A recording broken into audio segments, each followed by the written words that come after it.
السيد مصطفى صاحب الطابع هو رئيس وصاحب حزب الوفاق. لمن لا يعرف هذا الحزب لو سمحتم تعريف؟ حزب الوفاق حزب تأسس بعد ثورة 14 جانفي.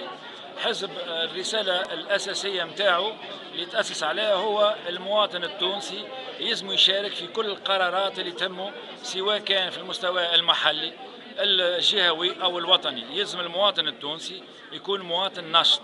هذا الرسالة الأساسية متاع حزب الوفاق، مع بالطبيعة قاعدين نعملوا ونشغلوا باش تكون بالطبيعه زاده لا مركزيه في الجمهوريه التونسيه، خاطر بحكمي خدمت في الشمال في الجنوب في الوسط، فما زوز تونس، يلزم زوز تونس هذوما نقربوهم لبعضهم.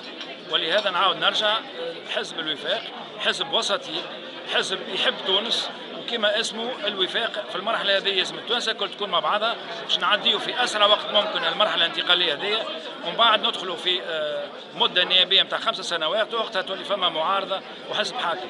توا الفتره هذه لازم نقصروها في اقصر وقت ممكن ونمشيو للانتخابات.